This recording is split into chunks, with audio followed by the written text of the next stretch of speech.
नमस्कार बच्चों, Isha classes online education में आपका एक बार फिर से स्वागत है। देखिए 11th क्लास का जो न्यू कोर्स है, नया जो कोर्स है जिसके बारे में हम लोग पिछले वीडियो में चर्चा कर चुके हैं और हम लोगों ने जो फर्स्ट चैप्टर है कबीरदास उसको आरंभ कर चुके हैं। इससे पहले वाले जो वीडियो था उसके अंदर मैंने आप लोगों को कबीरदास जी का जीवन परिचय और उसका जो पहला पद है उसे मैंने आप लोगों को पढ़ाया था। मैंने आपको पिछले वीडियो में भी ये बातें बताई थी कि इस बार आप लोगों को व्याख्या नहीं करने को मिलेगी। आपको एक पैराग्राफ दिया जाएगा, उस पैराग्राफ में क्वेश्चन आएंगे 4 और उन 4 क्वेश्चनों का उत्तर आपको लिखना होगा। तो हमारी जो तैयारी है 11th क्लास के लिए बच्चों वो इसी ढंग से होगी। दूसरी बात ये भी ध्यान दीजिएगा कि अभी 10th क्लास का जो रिजल्ट है वो आने वाला है, एडमिशन होने वाले हैं और भी, इसलिए हम बिल्कुल धीरे धीरे आपके सिलेबस को पढ़ाने की कोशिश कर रहे हैं। इस कोर्स को ज़्यादा फास्ट नहीं ले जा रहे हैं। मैं आप लोगों को ये विश्वास दिलाता हूँ कि हिंदी विषय के अंदर आपको किसी तरह की प्रॉब्लम नहीं आने वाली। मेरे साथ जुड़ करके आप लोग अपना पूरा कोर्स इस चैनल के माध्यम से आप लोगों को मिलता रहेगा। कोचिंग इंस्टीट्यूट जो है आप लोगों के लिए लगातार प्रयास कर रहा है कि आप लोगों को सबसे बेस्ट क्लास मिल सके, इसलिए यहाँ इस चैनल पर आप अपनी हिंदी विषय की तैयारी कर सकते हैं। अगर आपके कोई भी पर्सन जो 9th में हो, 10th में हो, 11th में हो, 12th में हो, ठीक है, 9, 10th, 11, 12 सभी क्लासों की हिंदी विषय की जो क्लास है वो इस चैनल पर चल रही है। साथ ही 9th और 10th की संस्कृत की क्लास जो है वो इस पर चल रही है। और जो हिंदी लिटरेचर के विद्यार्थी हैं उनके लिए भी मैं हिंदी साहित्य का जो इतिहास पुस्तक है उनकी, उसे मैं आरंभ करने वाला हूँ। आगे चलकर जो कंपटीशन में आपकी चीज़ें काम आएंगी, व्याकरण, उस व्याकरण को भी मैं आप लोगों को एक पूरे विस्तार से पढ़ाने वाला हूँ। तो आप लोग इस चैनल पर जुड़ करके बहुत सारी चीज़ों को सीखने वाले हो। तो अगर चैनल को सब्सक्राइब नहीं किया है तो सब्सक्राइब जरूर कर दीजिए ताकि आपको समय पर रहते हुए नोटिफिकेशन मिलते रहें। तो चलिए आज हम लोग इस वीडियो के माध्यम से जो कबीरदास जी का फर्स्ट चैप्टर है उसके जो आगे का पद है, ठीक है, उसे हम लोग हिंदी अनुवाद करेंगे, पढ़ेंगे, उसका भावार्थ समझेंगे और फिर उसके देखिए 2 टाइप के क्वेश्चन आते हैं बच्चों। एक अर्थ ग्रहण से संबंधित कि आपने जो पद पढ़ा उसमें क्या अर्थ समझ में आया, और एक होता है भाव सौंदर्य, यानी कि सौंदर्य से संबंधित प्रश्न होते हैं। इसके अंदर भाव सौंदर्य की बात होती है। अब देखिए यहाँ भाव सौंदर्य के अंदर क्या क्या बातें आएंगी उनके बारे में मैं आप लोगों को बताने वाला हूँ। तो सबसे पहले हम लोग इसका हिंदी अनुवाद पढ़ेंगे, ठीक है। तो चलिए बच्चों देखिए यहाँ पर ये जो कबीरदास जी हैं, ये बात आपको मालूम चल चुकी है कि ये हिंदी साहित्य के भक्ति काल में निर्गुण धारा के ज्ञान मार्गी शाखा के प्रतिनिधि कवि हैं कबीरदास जी। अब भक्ति काल के अंदर जो निर्गुण धारा हुई है, उन्होंने ईश्वर के निर्गुण निराकार ब्रह्म स्वरूप की आराधना करी है। कबीरदास और या इस धारा के जितने भी संत कवि हुए हैं उनका मानना है कि जो ईश्वर है वो तो सृष्टि के घट घट में व्याप्त है, कण कण में व्याप्त है, उसे आडंबर ढोंग से खोजने की आवश्यकता नहीं है। तो यहाँ इस पद के अंदर कबीरदास जी ने जो पाखंडी लोग हैं उन पाखंडी लोगों का जो पाखंड है उसे उजागर किया है कि उनकी पाखंड के कारण से, उनके दिखावे आडंबर के कारण से ईश्वर की प्राप्ति नहीं होती है, बल्कि ईश्वर की प्राप्ति तो सहज साधना के मार्ग को उन्होंने ईश्वर प्राप्ति में सहायक बताया है। तो यहाँ पर देखें कि जो कबीरदास जी हैं, संतो देखत जग बोराना, पहले मैं आप लोगों को यहाँ इसके शब्दों के अर्थ भी बता रहा हूँ। आप अपनी जो बुक है उसे खोल लीजिए और पेंसिल से बुक में उन शब्दों को लिखते रहिए जो कठिन शब्द हैं, ठीक है। ये एक आदत आप ले लीजिए कि जब भी आप पढ़ते हैं तो आपके पास में आपकी बुक होनी चाहिए, साथ में पेंसिल होनी चाहिए, ताकि उस पेंसिल से हम लोग जो कठिन शब्द आते हैं उनको लिखते रहें। देखिए बच्चों, अभी आप लोगों को यहाँ ऑनलाइन क्लास के माध्यम से पढ़ने के लिए सहज किया जा रहा है ताकि एक आदत आप लोगों में डेवलप हो जाए। ऑनलाइन क्लासों को कैसे पढ़ा जाता है ये आपकी डेली रूटीन में आना शुरू हो जाए, तो फिर हम लोग और भी विस्तार से चर्चा करने वाले हैं। तो आप समझ रहे हो कि कोरोना काल चल रहा है, अभी पता नहीं है स्कूलें जो हैं खुलने के बाद भी हो सकता है कि आप लोगों को ऑनलाइन माध्यम से कुछ क्लासें मिलती रहे। तो अपने आप में एक आदत आप लोग लगा सकते हो, यहाँ इस चैनल पर आप लोगों को जुड़ना चाहिए। तो चलिए देखते हैं बच्चों, संतो देखत जग बोराना, कि यहाँ पर कबीरदास जी ने जो पाखंडी लोग हैं, जो आडंबर रचाने, आडंबर का मतलब होता है ढोंग विद्या करने वाले, ढोंगी जो लोग होते हैं। अब ढोंग क्या होता है कि सुबह उठकर स्नान करते हैं अपनी आत्मा को शुद्ध करने के लिए, अपने शरीर का धोते हैं, ठीक है, पूजा पाठ करते हैं, व्रत उपवास करते हैं, ठीक है, छापा लगाते हैं, तिलक लगाते हैं, ठीक है, मंदिर में से भभूति लगाते हैं। ऐसे बहुत सारे लोग आपने देखे होंगे। लेकिन जैसे ही वो मंदिर से बाहर आते हैं, वो वहाँ अपने सभी कर्मों को भूल जाते हैं। जैसे इसका सबसे अच्छा उदाहरण मैं आप लोगों को ये दे सकता हूँ बच्चों, कि आपने अपने मोहल्ले के अंदर महिलाओं को देखा करो, महिलाओं को देखा करो। इसका मतलब यह है कि उन्हें ऑब्जर्व किया करो कि जब वो मंदिरों में जाती हैं तो मंदिरों के अंदर भगवत गीता का पाठ सुनती हैं, रामायण का पाठ सुनती हैं, और मंदिर के अंदर भजन कीर्तन भी करती हैं, सत्संग भी करती हैं। लेकिन जैसे ही वो भजन कीर्तन समाप्त होता है और मंदिर से बाहर आती हैं, तो एक गुट बना करके, एक झुंड बना करके औरतें आपस में वार्तालाप करती हैं। किसकी? जो औरत मोहल्ले की या उनके मिलने वाली होती है, जो इस समय उस ग्रुप में नहीं है, उसके बारे में चर्चा होती है कि फलानी यूं, फलाना की बहू ऐसी है, फलाना का बेटो ऐसो है। मतलब दुनिया भर की बुराई करती हैं, 1-2 घंटे टाइम पास करती हैं, और फिर जैसे ही वो चलने लगती है, अरे बिरा हमको काई मतलब, हम तो देख कोई के बारे में कुछ कह भी ना है, मतलब सारी बुराई भलाई करती हैं और फिर चल देती हैं अपने घर। लेकिन जो भजन कीर्तन करके आई, जो पूजा पाठ करके आई, उसका क्या औचित्य था? फिर उस भक्ति का क्या औचित्य था? जब इंसान इस संसार की मोह माया में या विषय वासनाओं में डूबा रहता है, तो वह कभी भी ईश्वर की भक्ति नहीं कर सकता। तो कबीरदास जी ने ऐसे ही जो पाखंडी संत हैं, पाखंडी महात्मा हैं, इस समय आप लोगों ने देखा कि बहुत सारे ऐसे साधु संतों के वीडियो वायरल हुए हैं और उनको सजा भी हुई है, कई जेल में भी बंद हैं। हमारे यहाँ अलवर के भी महात्मा जिनको पूजा जाता था, वो भी जेल में बंद हैं। तो कहने का मतलब ये है बच्चों कि ढोंग विद्या करने से या आडंबर रचाने से ईश्वर की भक्ति नहीं की जा सकती। कबीरदास जी ने अपने इन पदों के अंदर इन्हीं आडंबर करने वाले संतों को बहुत अच्छे से उनको कहा है। क्या कहा है? देखो कि संतो देखत जगत बोराना, कि हे संतो देखो ये संसार बोरा गया है, ये संसार पागल हो गया है। बोराना का मतलब क्या होता है? पागल होना। कि ये जो संसार है ये बोरा गया है, पागल हो गया है। सांच कहो तो मारन धावे, झूठे जग पतियाना। अगर कोई व्यक्ति किसी से सच्ची बात कहता है, उसके हित की बात कहता है, तो वो मारने के लिए दौड़ता है। और झूठे जग पतियाना, और झूठी बातों पर क्या करता है? विश्वास करता है। पतियाना जो शब्द है इसका अर्थ होता है विश्वास करना। पतियाना शब्द का अर्थ क्या है बच्चों? विश्वास करना।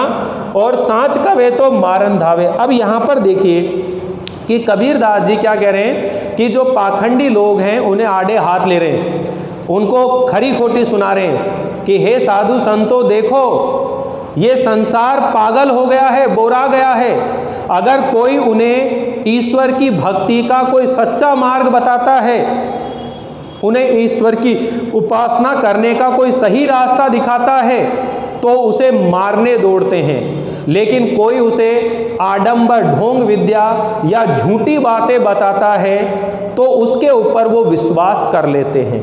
कहने का मतलब यह है बच्चों कि आप अपने घर के अंदर भी देखते हैं कि किस तरह से पूजा पाठ का माहौल, व्रत उपवास किया जाता है, लेकिन ऐसा करने से केवल एक आडंबर होता है, ढोंग होता है, क्योंकि वो हम अपने हृदय से नहीं कर रहे होते हैं, केवल लोगों के दिखावे के लिए, जैसे सारी दुनिया कर रही है कि फलाने ने व्रत कर लिया तो मैं भी व्रत कर लूं, आज ये त्योहार है, इसने मेहंदी लगाई है मैं भी मेहंदी लगा लूं, इसने तिलक लगा रखा है, तिलक लगाने से बहुत अच्छा लगता है मैं भी तिलक लगा लूं। हम देखा देखी ऐसा काम करते हैं, उसके पीछे हम कह देते हैं नहीं ये तो हमारी भगवान के प्रति श्रद्धा है इसलिए मैं कर रहा हूं। लेकिन ऐसा कहकर व्यक्ति केवल और केवल अपने आप को ही धोखा देता है, किसी दूसरे को नहीं। तो यहां पर कवि कबीरदास जी जो हैं पाखंडी लोगों को खरा खोटा सुनाते हुए कह रहे हैं कि हे संतो देखो, हे साधु संतो देखो, ये संसार जो है बिल्कुल पागल हो गया है। अगर कोई इस संसार के लोगों को ईश्वर को प्राप्त करने का सच्चा मार्ग दिखाता है, ईश्वर भक्ति का सही रास्ता बताता है तो उसे मारने दौड़ते हैं। लेकिन माया मोह से ग्रस्त जो झूठी बातें होती हैं उन्हें बताते हैं तो उनके ऊपर ये विश्वास कर लेते हैं। तो देख लें बच्चों, इसको आप वैसे भी सीख सकते हो कि जब भी आप किसी को कोई राय रीत की बात कहोगे, कभी किसी को कोई अच्छी बात कहोगे तो वो व्यक्ति आपको ही अपना दुश्मन मान लेता है। लेकिन आप उसे उसके मतलब की या कोई झूठी बात बोलो तो वो उनके ऊपर विश्वास कर लेता है। तो ये संसार बिल्कुल कैसा हो गया, पागल हो गया। आगे सुनो, नेमी देखा धर्मी देखा प्रात करे स्नाना। कबीरदास जी कहते हैं कि मैंने अपने जीवन काल में ऐसे ऐसे साधु संत देखे हैं जो अपने प्रतिदिन नियम का पालन करते हैं। नेमी मतलब नियम का पालन करने वाले, धर्म का पालन करने वाले। प्रातः करे स्नाना, और अपने शरीर को शुद्ध रखने के लिए प्रातः उठकर स्नान भी करते हैं। कि हे साधु संतो, मैंने अपने जीवन काल में ऐसे ऐसे संत महात्मा देखे हैं जो नित्य प्रति अपने धर्म का पालन करते हैं, नियमों का पालन करते हैं और अपने शरीर को शुद्ध रखने के लिए स्नान भी करते हैं। लेकिन आत्म मारी पखानई पूजे, लेकिन वे स्वयं को भूलकर अपनी आत्म का मतलब होता है आत्मा, अपने आत्मा को भूल करके पखानई पूजे, पत्थरों की पूजा करते हैं। पखानई शब्द जो है इसका मतलब होता है पत्थर। पखानई पत्थरों की पूजा करते हैं, उनमें कछु नहीं ज्ञाना। ऐसे साधु संतों में ईश्वर का कुछ भी ज्ञान नहीं है। ऐसे संतों में भक्ति का, उपासना का कोई ज्ञान नहीं है। केवल वो क्या कर रहे हैं, आडंबर कर रहे हैं। वो नित्य प्रति नियमों का पालन कर रहे हैं, व्रत उपवास करते हैं, धर्म का पालन करते हैं, शरीर को शुद्ध रखने के लिए प्रातःकाल सुबह उठ करके स्नान भी करते हैं। लेकिन अपनी आत्मा में विद्यमान परमात्मा को पहचानते नहीं है, क्योंकि वो पत्थरों की क्या करते हैं, पूजा करते हैं, पत्थरों को पूजते हैं। ऐसे साधु संतों में उनमें कछु नहीं ज्ञाना। ऐसे साधु संतों में कुछ भी ज्ञान नहीं है, क्योंकि वे स्वयं को नहीं पहचानते, अपनी आत्मा को नहीं पहचानते और पत्थरों की क्या करते हैं, पूजा करते हैं। ठीक है, मैं आपके धर्म को ठेस नहीं पहुंचाना चाहता, लेकिन कबीरदास जी ने अपने युग में ऐसी ऐसी बातें कही, आडंबर के ऊपर ऐसा प्रहार किया। और आज भी आप देखते हो कि बहुत सारे ऐसे मंदिर होते हैं जहां पर कितना लाखों लीटर दूध प्रतिदिन बहा दिया जाता है, लेकिन उसी मंदिर के बाहर जो भूखे गरीब लोग बैठे रहते हैं उन्हें खाने को, पीने को दूध नहीं मिल पाता है। कितने ऐसे गरीब लोग हैं, ठीक है ना, लेकिन हम धर्म के नाम पर कितना चढ़ावा दे देते हैं, धर्म के नाम पर मंदिरों में कितना दान दे देते हैं, लेकिन मंदिरों के अंदर जो आप पूजा करने वाले पुजारी देखते हो, संत देखते हो, वो देखा करो खा पी कर कैसे मुष्टंडे हुए रहे। क्यों? क्योंकि उन्हें कितना दान मिल रहा है, कितना चढ़ावा मिल रहा है, लेकिन हम उस अंध भक्ति के अंदर, उस कोरी भक्ति के अंदर डूब करके और हम वैसा ही करना आरंभ कर जाते हैं। क्योंकि जीवन में अगर आपकी आत्मा शुद्ध नहीं है, आपकी आत्मा पवित्र नहीं है, निर्मल नहीं है, तो ईश्वर की प्राप्ति नहीं हो सकती। हम देखिए दिखावा करने के लिए बड़े बड़े पंडाल लगा लेते हैं, रात रात जगराना करते हैं, डीजे बजते हैं, फिल्मी गानों की धुन पर माता के गीत गाए जाते हैं। ये सब ढोंग है। इन्होंने मुसलमानों के लिए भी कहा है कि पत्थर कंकर जोड़ के मस्जिद लई बनाए, ठीक है, ता ऊपर मुल्ला बांग दे क्या खुदा बहरा हुए।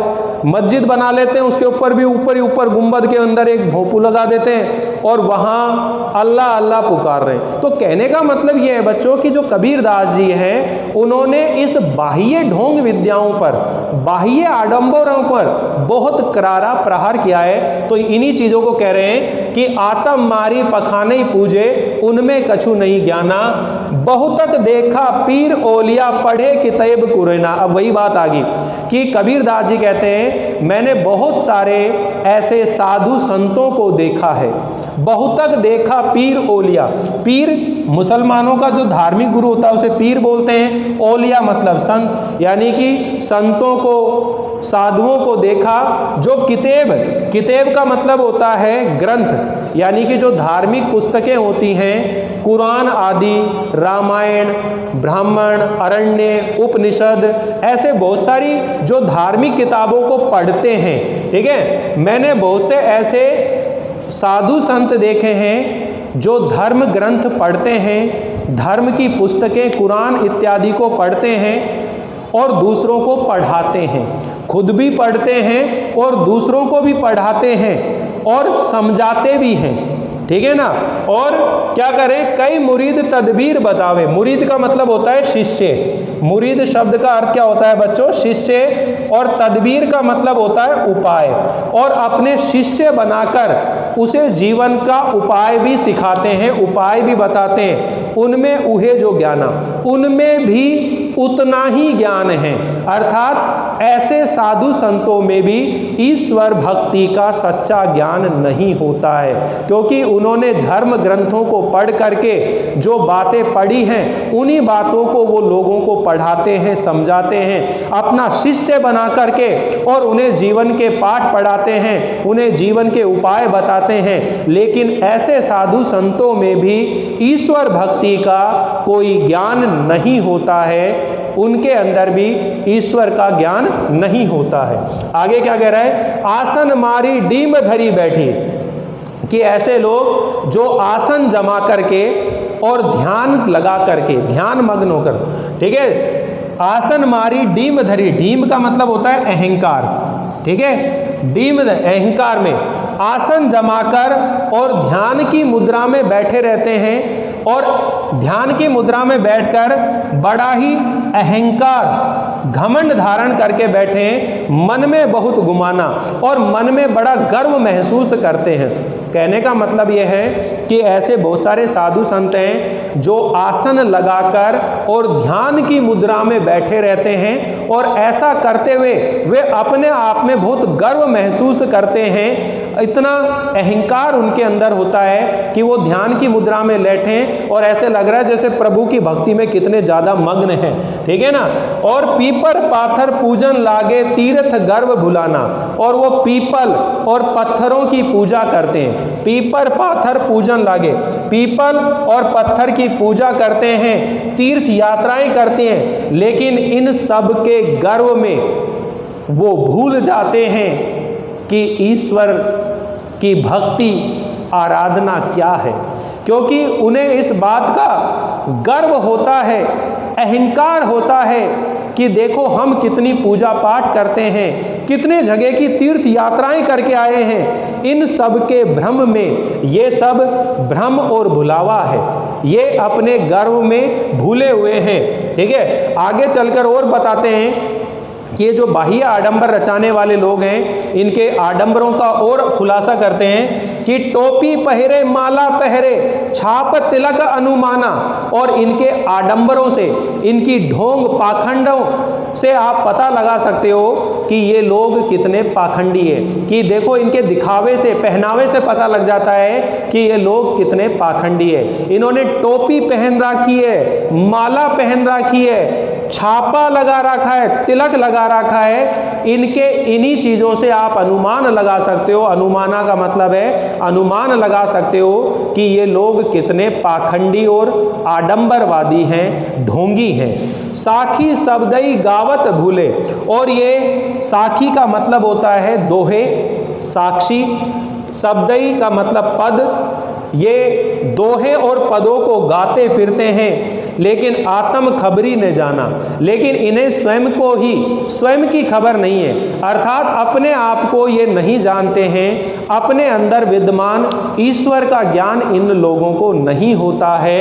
ऐसे पाखंडी लोगों से बचना चाहिए। आगे देखिए हिंदू और मुसलमानों के लिए क्या कहते हैं। हिंदू कहे मोय राम प्यारो, तुर्क कहे रहीमाना, कि हिंदू तो कहते हैं मुझे भगवान राम जी प्यारे लगते हैं, अच्छे लगते हैं, और तुर्क यानी कि मुसलमान, तुर्क कहे रहीमाना, और जो मुसलमान कहते हैं मुझे रहीमान अच्छा लगता है, अर्थात अल्लाह प्रिय लगता है। यहाँ इस पंक्ति के माध्यम से कबीरदास जी ने जो हिंदू और मुसलमान अपने धर्म के नाम पर दोनों आपस में लड़ते हैं, झगड़ते हैं, उनका विरोध किया है कि धर्म के नाम पर हमें कभी लड़ना नहीं चाहिए। हिंदू और मुसलमान दोनों ही अपने अपने धर्म को श्रेष्ठ समझ करके, अपने अपने को श्रेष्ठ मान करके और आपस में झगड़ते रहते हैं, लेकिन दोनों ही ईश्वर के भक्ति या उसके सच्चे मार्गों को नहीं पहचानते हैं। ठीक है ना। तो आगे ये क्या कहता है, देखिए, हिंदू कहे मोय राम प्यारो,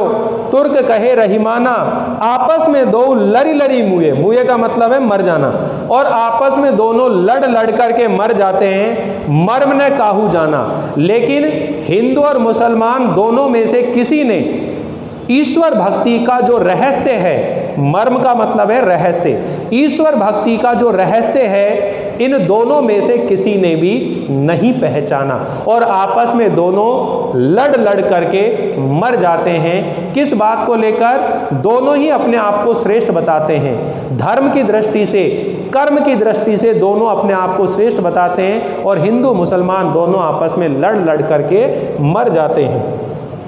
घर घर मंत्र देत फिरत महिमा के अभिमानी। आगे चलकर कबीरदास जी और कहते हैं कि हे संतों सुनो, मैंने ऐसे ऐसे संतों को, महात्माओं को देखा है जो घर घर जा कर के और मंत्र देते, एक रहस्यमयी सलाह, एक गुप्त सलाह वो अपने शिष्यों को बताते हैं। आपके घर में भी, आस पड़ोस में भी बहुत सारे लोगों को आपने सुना होगा कि मैंने गुरु का नाम ले रखा है, मैंने गुरु का नाम ले रखा है, इसलिए मैं ये काम नहीं करूँगा। तो कहने का मतलब है ऐसे बहुत सारे साधु संत होते हैं जो घर घर जाकर अपना गुरु मंत्र देते हैं, अपनी कोई गुप्त एडवाइस, सलाह अपने अनुयायी को देते हैं, और ऐसा करते हुए वे महिमा के अभिमाना, केवल अपनी प्रसिद्धि के अभिमान के लिए, अपनी महिमा के अभिमान के लिए वो ऐसा कार्य करते हैं। गुरु के सहित शिष्य सब बूढ़े अंत काल पछताना, और ऐसे अज्ञानी गुरुओं के शरण में रहने वाला जो शिष्य होता है, ठीक है, गुरु के सहित शिष्य, बूढ़े मतलब डूब जाता है, डूब जाता है, और अंत काल पछताना, और उसे जीवन के अपने अंतिम समय में केवल पश्चाताप ही करना पड़ता है। अर्थात ऐसे अज्ञानी गुरुओं की शरण में रहने पर केवल उन्हें अपने जीवन में पश्चाताप ही करना पड़ता है, क्योंकि जीवन में अंत में उन्हें डूब जाना पड़ता है, अर्थात पूरी तरह से वो नष्ट हो जाते हैं। कहे कबीर सुनो संतो ई सब भर्म भुलाना, और कबीरदास जी साधु संतों को संबोधित करते हुए कहते हैं कि हे संतो सुनो, ये सब भर्म भुलाना, कि ये जो सांसारिक मोह माया है ये भर्म है, भुलावा है। ठीक है, इस आडंबर से, पाखंड से, दिखावे से ईश्वर की भक्ति नहीं की जा सकती। ईश्वर भक्ति का सच्चा मार्ग तो क्या बताया उसने? केतिक कहो कहा नहीं माने, मैंने कितना कहा लेकिन मेरे कहने की एक बात नहीं मानी। सहज ही सहज समाना, कि ईश्वर भक्ति का जो सच्चा मार्ग है वो तो सहज साधना है, सहज भक्ति है, सहज मार्ग है। सहज भाव से ही ईश्वर की प्राप्ति की जा सकती है। ईश्वर को प्राप्त करने के लिए सहज भाव की भक्ति, सरल भाव की भक्ति हमें करनी चाहिए। उसके लिए किसी तरह का आडंबर या दिखावा हमें नहीं करना चाहिए। तो कबीरदास जी कह रहे हैं कि संसार की मोह माया से और लाभ हानि राग द्वेष को छोड़ करके हमें संसार में ऊपर उठकर सहज भाव की, सरल भाव की भक्ति हमें करनी चाहिए। तो आप लोगों को ये पद बिल्कुल अच्छे से समझ में आ गया होगा। अब मैं आप लोगों को ये जो प्रश्न हैं, इन प्रश्नों का उत्तर देने की कोशिश करूंगा और आप लोगों के लिए भी ये होमवर्क है कि ये जो प्रश्न दिखाई दे रहे हैं इनके उत्तर आप लोगों को अपने रजिस्टर में नोट करने हैं। तो बच्चों अब देखिए, अर्थ ग्रहण संबंधी प्रश्न है। इसके अंदर पहला प्रश्न है कि कबीर ने जग को बोराया हुआ क्यों कहा है। तो कबीर ने जग को बोराया हुआ क्यों कहा है कि अगर इस संसार के लोगों को कोई सत्य बात कहता है, सच्ची बात बताता है या ईश्वर के भक्ति का सच्चा मार्ग दिखाता है तो वे उसे मारने के लिए दौड़ते हैं और झूठी जो बातें होती हैं, असत्य बातें जो होती हैं, उनके ऊपर विश्वास कर लेते हैं। इसीलिए कबीरदास जी ने कहा है कि ये जग बोरा गया है। समझ में आया ना? आप लोगों को अपनी नोटबुक में नोट करने हैं चीजें कि कबीर ने संसार को बोराया हुआ इसलिए कहा है क्योंकि वह असत्य बातों पर विश्वास करता है और सत्य बात कहते हैं तो मारने के लिए दौड़ता है। ठीक है, कबीर के अनुसार किनका ज्ञान थोथा और निस्सार है कि कबीर के अनुसार ऐसे लोग जो शरीर को शुद्ध करने के लिए प्रतिदिन स्नान करते हैं लेकिन बाह्य आडंबर रचाते हैं, पाखंड रचाते हैं, व्रत उपवास करते हैं लेकिन अपने आप को या सच्चे ईश्वर को नहीं पहचानते हैं, ऐसे लोगों का ज्ञान थोथा है, बिल्कुल निस्सार है। ठीक है, फिर अगला है कबीर ने हिंदू और मुसलमान दोनों की कौन सी कमी का विरोध किया है। तो आपने बताना है हिंदू और मुसलमान दोनों अपने आप को धर्म की दृष्टि से एक दूसरे से श्रेष्ठ बताते हैं, इस वजह से दोनों का उन्होंने क्या करा, इस कमी का विरोध किया है। कबीरदास जी ने इन दोनों की कमी का विरोध किया है। कबीरदास जी ये कहना चाहते हैं कि हिंदू और मुसलमान अपने आप को धर्म की दृष्टि से एक दूसरे से श्रेष्ठ मानते हैं, बड़ा मानते हैं, इसलिए उनकी इस कमी की उन्होंने विरोध किया है। ईश्वर के नाम पर लड़ने वाले व्यक्ति को कबीर ने क्या बताया है? ईश्वर के नाम पर लड़ने वाले व्यक्ति को कबीरदास जी ने मूर्ख और अज्ञानी बताया है। कबीरदास जी ने क्या है? मूर्ख और अज्ञानी बताया है। कबीर के अनुसार ईश्वर की प्राप्ति कैसे हो सकती है? कबीरदास जी के अनुसार ईश्वर की जो प्राप्ति है वो सहज साधना, सहज मार्ग से ही ईश्वर की जो प्राप्ति है वो हो सकती है। तो इस तरह से ये प्रश्नों के उत्तर आप लोगों ने लिखने हैं। फिर देखिए बच्चों, एक सौंदर्य बोध संबंधी प्रश्न और आते हैं। प्रस्तुत पद का भाव सौंदर्य बताइए। तो आपके इस साल 11th क्लास के अंदर जो व्याख्या नहीं आने वाली बल्कि इस टाइप के प्रश्न आएंगे, जैसे पैराग्राफ दे दिया, इस पैराग्राफ की 4-5 लाइनें दे दी और उसमें से ये प्रश्न बनाएंगे। ऐसे एक बनाएंगे अर्थ ग्रहण से संबंधी प्रश्न और एक बनाएंगे सौंदर्य बोध संबंधी प्रश्न। इसके अंदर पहला क्वेश्चन जो होगा वो होगा भाव सौंदर्य।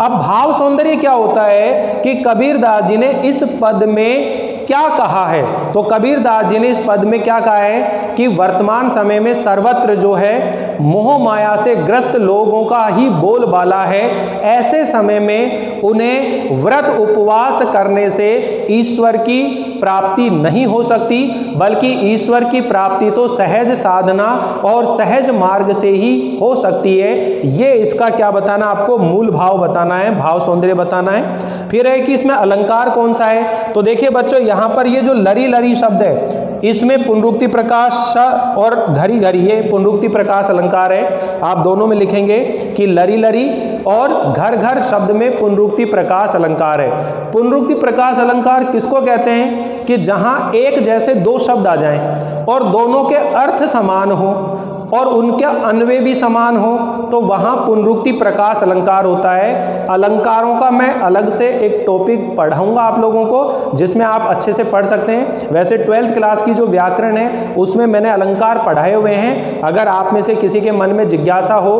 तो वो अलंकार आप 12th क्लास के वहाँ व्याकरण की प्लेलिस्ट में जाकर आपको वो मिल जाएंगे, वहाँ से पढ़ सकते हो, ठीक है। और आप लोगों के लिए भी मैं अलग से वीडियो बना दूंगा, तब पढ़ लेना, और जल्दी पढ़ना है तो वहाँ से आप लोग पढ़ सकते हो।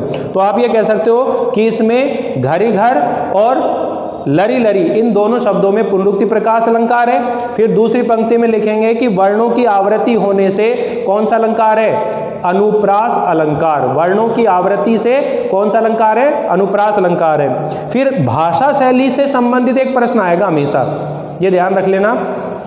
तो जो भाषा शैली है उसके अंदर आप लोगों को कुछ लाइनें मैं बता देता हूं जो फिक्स है, सारे पदों के अंदर लिख सकते हो। क्या लिखेंगे? भाषा सरल सुबोध प्रवाहमयी है। भाषा सरल सुबोध प्रवाहमयी है, पहली लाइन समझ में आएगा। दूसरी लाइन, शब्दों का प्रयोग भावानुकूल किया गया है। शब्दों का प्रयोग भावानुकूल किया गया है, ठीक है। अब कबीरदास जी की जब बात आएगी तो कबीरदास जी के काव्य की भाषा कौन सी है? सदुक्कड़ी। कौन सी भाषा है? सदुक्कड़ी, ठीक है। सदुक्कड़ी भाषा है। कबीरदास जी के अगर काव्य की बात करेंगे तो कौन सी है? सदुक्कड़ी। कौन सी भाषा है? सदुक्कड़ी भाषा है। और कौन सी शैली में लिखी गई है? उपदेशात्मक और व्यंग्यात्मक शैली में। उपदेशात्मक और व्यंग्यात्मक भाषा शैली के अंदर इसका प्रयोग किया गया है, ठीक है। तो इस तरह से आप लोग इस भाषा शैली का उत्तर दे देंगे। तो कुल मिलाकर ये चैप्टर यहाँ पर फिनिश होता है। उम्मीद है आप लोगों को ये चैप्टर अच्छे से समझ में आ गया होगा। अगर आप लोगों को वीडियो पसंद आया हो तो लाइक कीजिएगा, शेयर कीजिएगा और चैनल को सब्सक्राइब करना बिल्कुल ना भूलिएगा। सब्सक्राइब करने से होता क्या है बच्चों कि जो भी मैं वीडियो बनाता हूँ उसका जो नोटिफिकेशन है वो आप लोगों को सबसे पहले मिल जाता है, जिसके कारण आप उस वीडियो को देख पाते हो। तो इसलिए आप लोग चैनल को सब्सक्राइब जरूर कर लीजिए, और भी जो आपके फ्रेंड सर्किल में उनसे भी आप बोल करके इस चैनल को सब्सक्राइब जरूर करवाइए, शेयर कीजिएगा, लाइक कीजिएगा। मिलते हैं अगले बार एक नए चैप्टर के साथ, तब तक के लिए थैंक यू।